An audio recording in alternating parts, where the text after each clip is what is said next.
Hola, ¿cómo están? Bienvenidos a SCH, Sociedad, Cultura e Historia en Orilla y Media TV, la cual pueden encontrar en las redes como YouTube, Face, Instagram. Segmento de hoy, ideas falsas. Un gran título para un pequeño video. Luego de la presentación, arrancamos.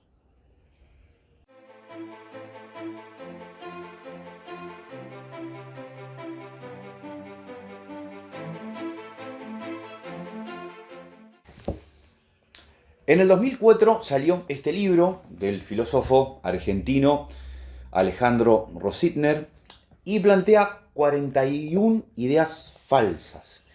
No me acuerdo si lo compré ese año o al año siguiente, pero fue ahí nomás de su salida.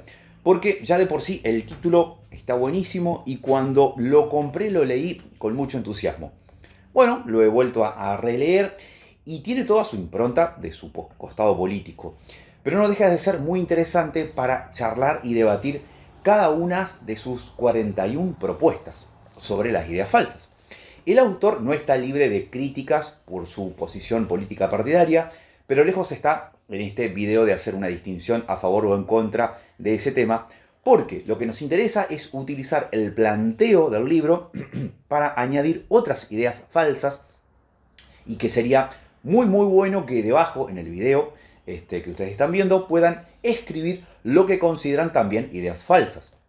En realidad, en nuestras charlas diarias metemos quichicientas ideas falsas, solo para no pensar demasiado y seguir la catarsis oral que nos apasiona y al cual le dedicamos horas y horas. Aquí presentamos solo 4 frases, solo como un ejemplo para que se comprenda de qué se trata.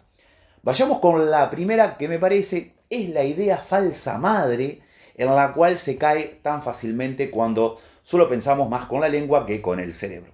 Un excelente puntapié para comenzar.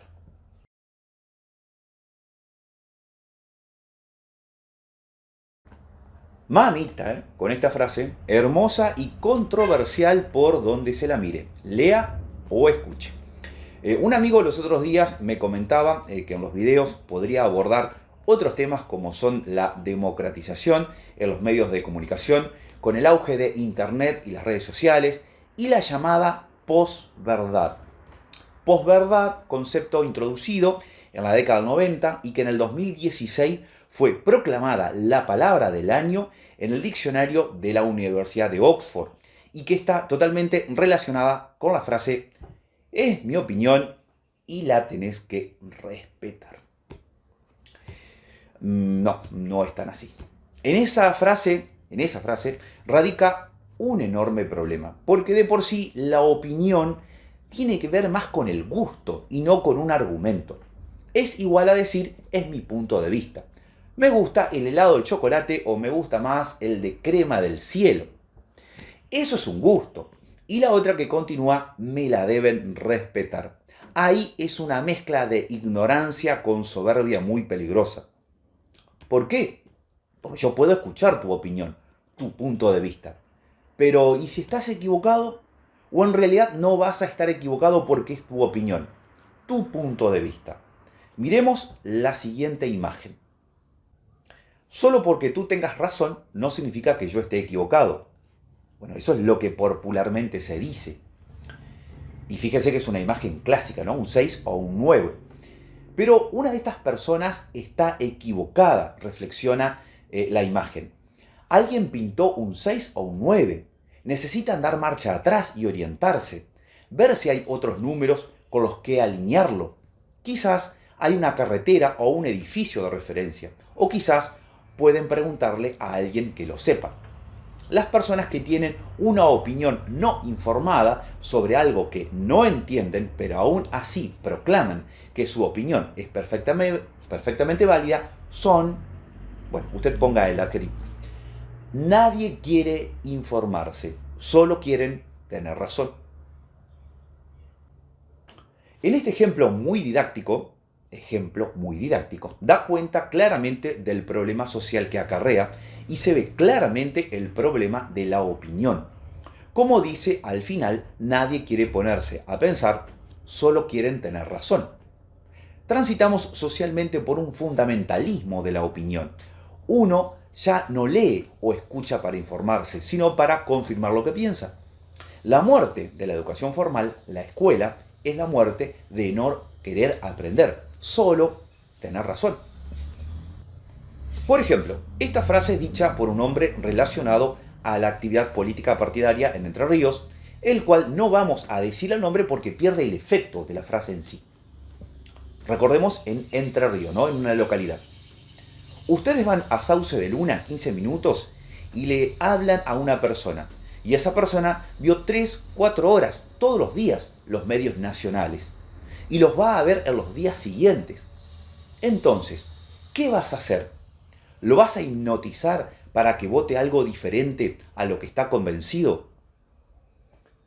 Es decir, posverdad, medios de comunicación, internet, redes sociales y es mi opinión y la tenés que respetar. ¿Qué puede salir mal? Y les voy a colocar un ejemplo muy sencillo, personal. Mi papá, una persona de casi 80 años y dedicada su vida a la actividad del campo, ganadera, conoce todos los intersticios propios de ese rubro. Desde el ganado en sí, razas, pasturas, tiempos de cría, preñez, etc. Todo. Hasta los elementos que conforman un campo, es decir, de los más básicos, ¿no? Es decir, alambrados, cómo hacerlos, todo ese tipo de cosas. Alambres, palos a pique, madera, cepos, corrales, aguadas, etc. Todo un compendio de conocimientos empíricos adquiridos a lo largo de toda una vida. Y cuando él mira el canal rural o un remate de hacienda, por ejemplo, qué sé yo, comprende perfectamente de lo que están hablando. Así sucede con todas las personas que trabajan en un determinado rubro y escuchan o leen sobre ese rubro. Bien, personalmente, con las actividades del campo, toco un poco de oído, obviamente, ¿no? Conozco algo porque evidentemente mi familia materna como paterna estuvo y está involucrada. Pero imaginen, y acá viene el ejemplo, imaginen que en una rueda, en un fogón, estando con personas que conocen muy bien el trabajo de campo, yo les salga a discutir lo que están diciendo. E incluso les recuerdo con cierta vehemencia, es mi punto de vista y lo tienen que respetar. Pero resulta que mi punto de vista, mi opinión, es originada porque miro el canal rural. Es decir, que cuando miro el canal rural, no solo creo, ignorantemente, que conozco sobre el tema, sino que también puedo meterme en la conversación y discutir que sé de lo que estoy hablando porque miro el canal rural. ¿Me explico? Bueno, eso es lo que sucede con las personas que solo consumen medios de comunicación para opinar sobre determinados temas y la rematan con la frase es mi opinión y la tenés que respetar.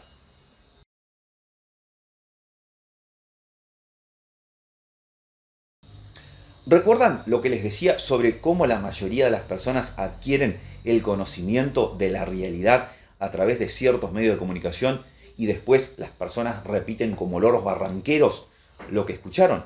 Bueno, miren esta captura de pantalla del diario Infobae del año 2023. Y así, si pueden, chequear con cualquier medio de comunicación. Y no solamente eso, sabido está que actualmente hay un problema importante sobre la matrícula en las escuelas que tienen nivel inicial o las UENI, las unidades educativas, ¿no? Los docentes estamos muy empapados en ese tema, porque desde hace unos años hay una gran preocupación por el bajo número de niños, niñas en las salas y la posibilidad de cerrar cargos o reubicarlos, porque no hay matrícula. Es decir, que ciertos medios de comunicación instalan una agenda el cual el loro barranquero después reproduce, sino que si están equivocados, no se les mueve un pelo de autocrítica sobre lo que estuvieran reproduciendo. Más peligrosos que monos con navaja. Se embarazan para cobrar los planes sociales. Un delirio total. Ideas falsas.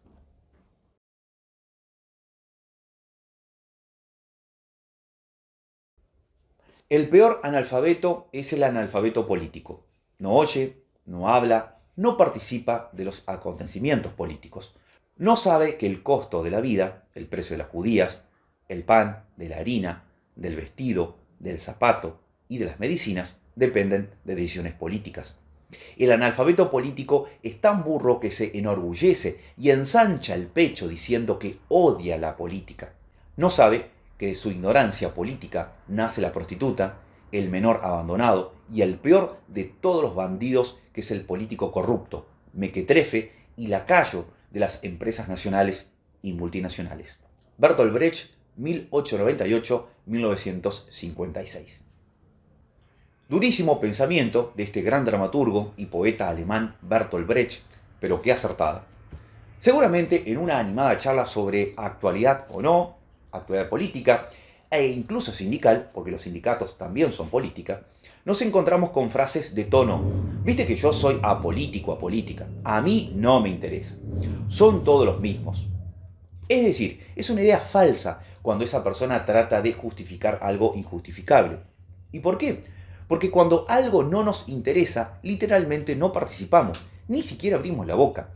Pero es muy común que eso no suceda. Por lo general nos encanta hacer catarsis oral y cuando llega ese momento sacamos de la manga esta frase y creemos que quedamos como duques, como grandes pensadores. Nada más lejos. O tal vez esa persona tenga cierta vergüenza o prurito de exponer algo que cree que es muy íntimo y personal al transparentar su posición política. Porque lo que sí es cierto es que en Argentina se ha cuasi demonizado estar de acuerdo con un partido político. Si sos radical sos gorila, si sos peronista sos cuca, si sos de izquierda sos comunista, etc. La idea es rotular para desprestigiar al otro, políticamente al otro, ¿no? Nadie es apolítico a política. Todos tenemos una posición política partidaria. Y eso es totalmente sano y esperable en las democracias. O tal vez no puedas explicar con claridad a qué partido político adherís. Pero a la hora de entrar al cuarto oscuro, una elección hay que hacer. Y ahí uno nunca es apolítico a política. Incluso en estos últimos balotajes, donde todo queda reducido a dos facciones y es muy complicado, uno termina eligiendo, aunque sea el controvertido voto en blanco, el cual personalmente lo describo como elijo no elegir.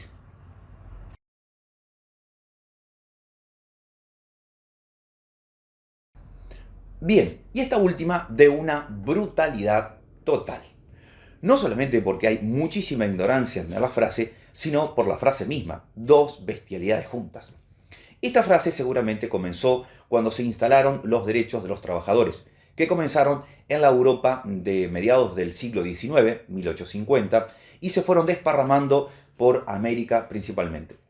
Los dueños de las grandes empresas observaron que ya no se podía emplear, pagar, descartar, maltratar a su antojo a la peonada. Y por supuesto, la frase "nadie quiere trabajar, el pobre es pobre porque quiere" vino como anillo al dedo para instalar un mensaje más que claro. Si no tengo un morenito, un mencho, para que trabaje incansable por 2 pesos, no me sirve.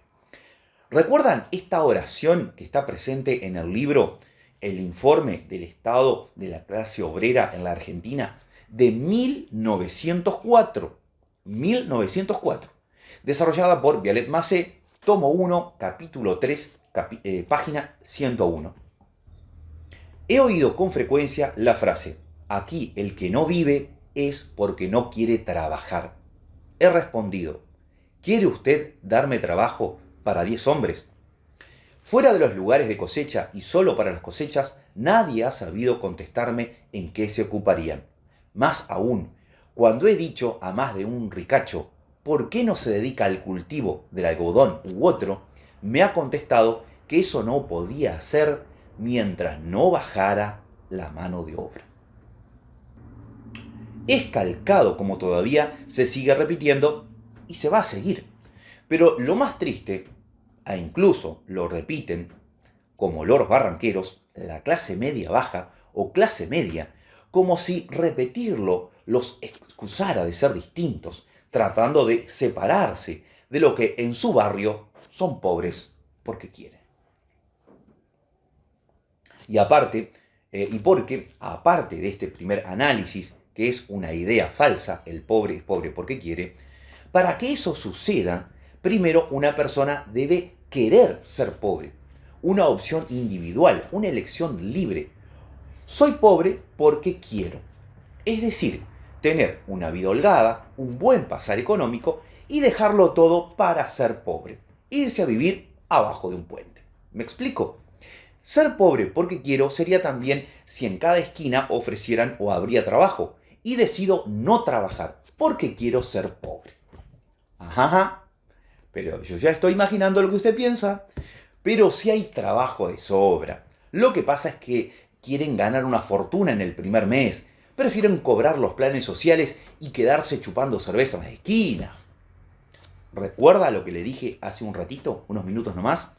Si no tengo un morenito, un mencho, para que trabaje incansable por 2 pesos, no me sirve. El pobre es pobre porque quiere es una idea totalmente falsa, porque uno de los tantos problemas que ya tenemos es la falta de empleo, pero no solamente acá en Argentina, sino es muy preocupante en muchas partes del mundo, salvo que volvamos al 1800 y las grandes empresas puedan emplear, pagar, descartar, maltratar a su antojo a la peonada. Y ahí sí van a estar chochos de la vida festejando que hay sangre barata y fácil para seguir amasando sus grandes fortunas. Cosa que no se descarta porque es una de las teorías de un futuro posible, muy posible. Neuromante, el libro de William Gibson, es toda una promesa de hacerse realidad. Bien, hasta acá llegamos con el segmento de hoy y como les decía, si quieren dejar sus comentarios sobre cuáles para ustedes son también ideas falsas, adelante. Estaría muy bien. Muchas gracias y nos vemos en el próximo video.